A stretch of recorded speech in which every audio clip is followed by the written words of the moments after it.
Olá, meus queridos alunos. Estamos estudando aí regimes de bens do casamento. Seguimos aí para a nossa 8ª aula online, né? Na aula de hoje a gente vai estudar os demais regimes de bens. Aula passada nós falamos do regime de separação legal, também chamada de separação obrigatória, que está previsto lá no artigo 1641.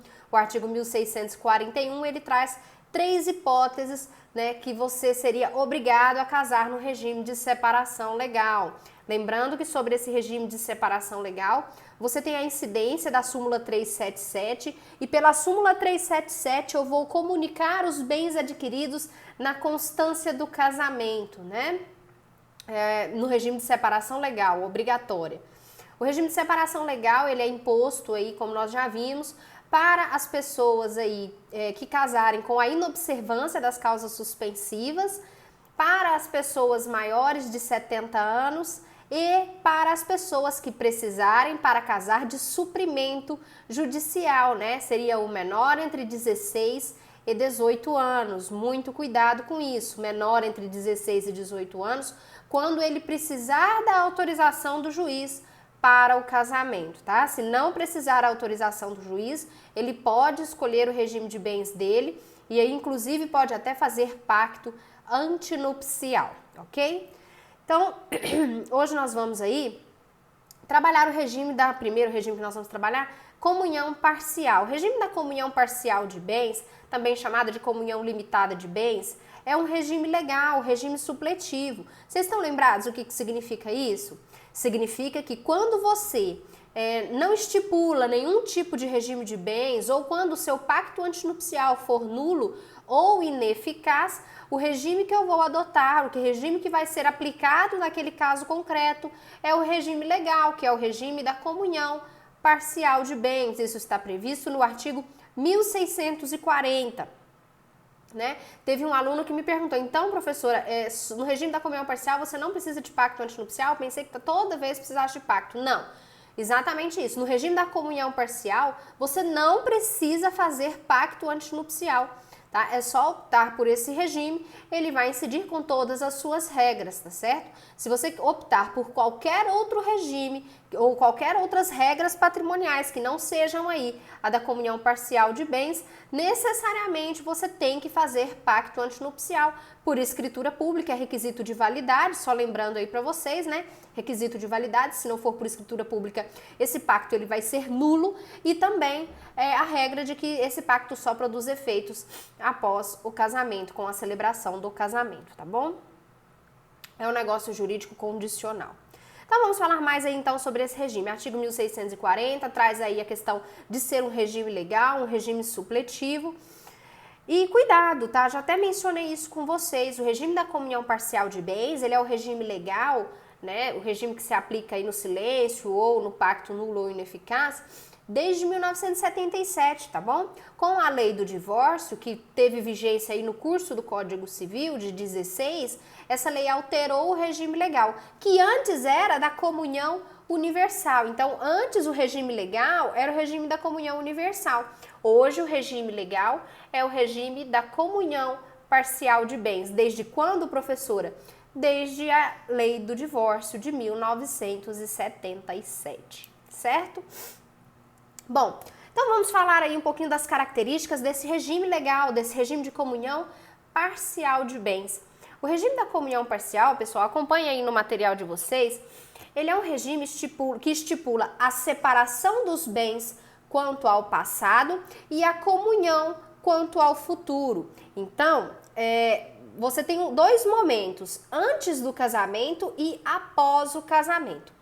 Antes do casamento, o marido tem os seus bens e a mulher tem os seus bens. Eu estou falando aqui marido e mulher só para você distinguir, tá? Pode ser o marido e outro marido ou a esposa e outra esposa, sem problema algum, tá bom? Então, uma das partes ali teria um patrimônio e a outra outro patrimônio. Os patrimônios aqui são separados. A partir do momento em que há o casamento, eu passo também a possuir aí, além do meu patrimônio e do patrimônio do meu cônjuge, a gente passa a estipular ali, a estabelecer um patrimônio comum. Então, esse patrimônio comum, ele tem origem após o casamento, na constância do casamento. Então, celebrou o casamento, os bens que forem sendo adquiridos aí, né, pelo esforço comum no curso do casamento, são os bens que comunicam. Então, voltando, antes do casamento, o marido tem os seus bens e a esposa tem os seus bens. Após o casamento, o marido continua tendo os seus bens e a esposa continua tendo os seus bens próprios. Mas eles passam a ter também os bens comuns, o patrimônio comum. Então, eu fiz aí para vocês, né, no material de vocês, até um esqueminha para vocês compreenderem aí que o casamento seria o limite. Após o casamento, né, eu teria aí essa formação dessa massa patrimonial comum, tá certo? Vamos aí então pegar o artigo 1658. No regime de comunhão parcial, comunicam-se os bens que sobrevierem ao casal, na constância do casamento, com as exceções dos artigos seguintes. Então, cuidado, o artigo diz que comunicam-se os bens adquiridos ali na constância do casamento, mas que não são todos os bens. Eu tenho alguns bens que não vão integrar esse patrimônio comum. Tenho bens que ficam excluídos da comunhão, bens que não integram essa massa de bens comuns, tá certo? Professor, e quais seriam então esses bens que ficam excluídos da comunhão parcial? Vamos lá? 1661. São incomunicáveis os bens cuja aquisição tiver por título uma causa anterior ao casamento.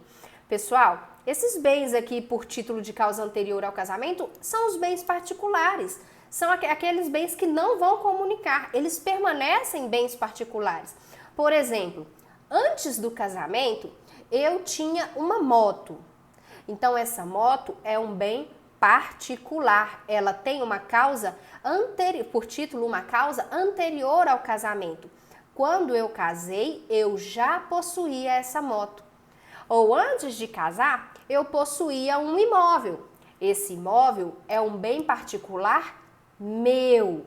Ele também não integra o patrimônio comum, permanece como um bem particular. Então, tudo aquilo que você adquiriu por uma causa anterior ao casamento, esse bem é só seu.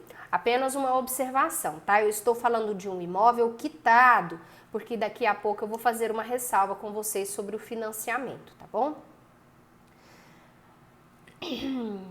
Então, os bens incomunicáveis são os bens próprios. Mas o artigo 1659, ele também fala de bens que são excluídos da comunhão. Vamos a eles? Excluem-se da comunhão 1659, tá? Os bens que cada cônjuge possuir ao casar e os que lhe sobrevierem na constância do casamento por doação ou sucessão e os subrogados em seu lugar. Muito cuidado com esse inciso 1, ele é uma chave importante dentro do regime de comunhão parcial de bens, é um dispositivo muito importante. Veja bem, então o que vai ficar fora da comunhão? O que o meu marido não tem direito? Porque entenda, os bens que integram a comunhão, doutor, é metade para cada um, tá? Com a dissolução de um casamento, metade é do homem, metade da mulher. Muito cuidado com isso. Eu estou falando aqui de bens que o meu cônjuge, ele não pode tocar, ele não terá direito. Como já disse para vocês, os bens que cada cônjuge possuir ao casar. Então, o que eu possuo? O que eu estou levando para o meu casamento? Eu possuo, já disse para vocês, uma moto, um carro, né? Ou um imóvel. Então, são bens anteriores ao casamento, tá certo? E os que lhe sobrevierem na constância do casamento por uma liberalidade, por uma sucessão, né? Por doação ou sucessão. Aqui, então, veja bem o exemplo. Eu trouxe para o meu casamento uma moto e um imóvel. Esses bens, eles são incomunicáveis, ponto. Durante o casamento, no regime de comunhão parcial, eu herdei um imóvel ou então eu recebi de doação, por doação, um automóvel. Não interessa se é um bem de herança ou se é um bem que vem por um ato de disposição, por uma doação, né? Ato de disposição gratuita, uma doação. Esses bens são incomunicáveis. Essa é a regra na comunhão parcial.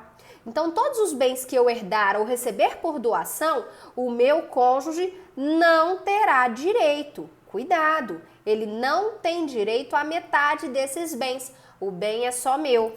E muito importante aqui o dispositivo é a questão dos bens subrogados em seu lugar. Mari, agora eu te dedico isso aqui. Você me perguntou isso no momento ao vivo que nós tivemos, né?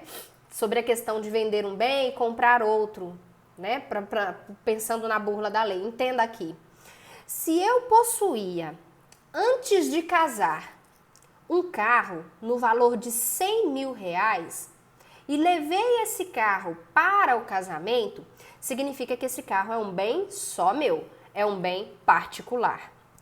Na constância do casamento, o meu esposo vira para mim e fala assim: Juliana, vamos comprar um imóvel? Eu falo, vamos.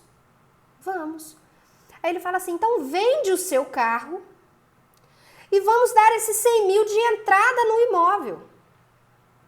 O valor do imóvel é 300 mil reais. Entenda, eu vendo o meu automóvel de 100 mil e dou de entrada no imóvel. Pá! Ok? Então eu vou ficar aqui com quanto ainda no imóvel? 200 mil. Esses 200 mil, eu e o meu esposo vamos trabalhar para pagar. Certo?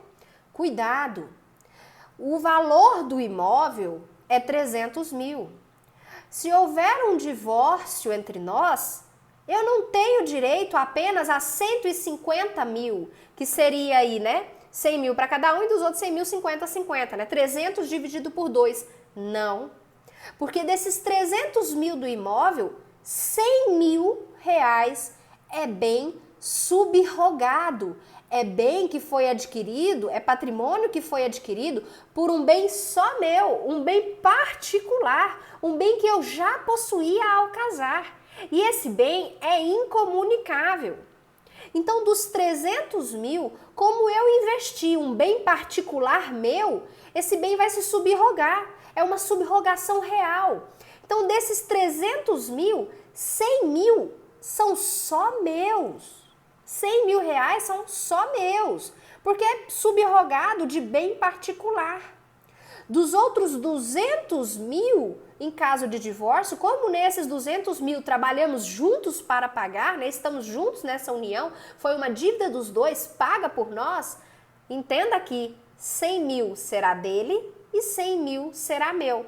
Então, dos 300 mil do imóvel, 200 mil são meus e 100 mil são do meu esposo, tá certo?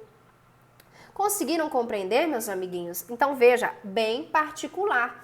Ou então, eu estou casada e recebo uma casa na praia de herança. Eu sou casada e recebo uma casa de praia de herança. Cuidado! Essa casa de praia é só minha. Se eu vender a minha casa de praia e comprar um automóvel na constância do casamento, esse automóvel também não vai comunicar, porque eu comprei o automóvel com o dinheiro exato da casa de praia. Então eu vendi uma casa de praia, vamos por aí um valor de 150 mil e comprei um baita de um automóvel também por 150 mil. Todo o valor do automóvel é bem subrogado. Então, significa que o automóvel, mesmo que eu tenha comprado ele após a constância do casamento, como eu comprei com um valor, com um bem de herança, é bem subrogado. Por isso, eu sempre oriento os clientes, né? Aí você também vai orientar seu cliente nesse sentido. Quando vender um bem particular, um bem incomunicável e comprar um bem que seja para o casal, deixe isso estipulado, deixe o valor ali específico de que daquele bem, tantos por cento veio de bem subrogado, tá? Vem de uma subrogação de um bem particular, tá certo? Ainda brinco com o meu marido, olha, aquele carro que eu tinha quando nós casamos, eu vendi e botei na nossa casa, viu? Cuidado que esse carro é só meu, né? O valor desse carro vai entrar como bem subrogado. Na hora da partilha do imóvel, eu quero o valor desse carro lá exclusivamente para mim, tá? Para tirar fora ali da meação. O resto a gente vai mear, né? A gente costuma até brincar com isso. Ele fala, nossa, estou dormindo com o inimigo. É mais ou menos isso, meu amigo. Então, veja, regrinha muito específica, gastei um tempo maior aqui para a gente deixar isso bem claro, tá certo? Sobre a questão dos bens particulares que você possuía antes de casar, bens que você recebeu por doação e bens de herança que não vão comunicar, é só seu, e os bens subrogados no lugar desses bens, né? Vendeu e comprou outra coisa, é bem subrogado. Essa característica de bem particular, ela acompanha a coisa, por isso uma subrogação real. Sai um bem, entra outro bem com as mesmas características do bem anterior. Era um bem particular que sai, entra um bem particular, também com essa característica de ser particular, mesmo que adquirido após a constância do casamento, ok? Então encerramos aí o nosso primeiro bloco e prosseguimos aí logo mais.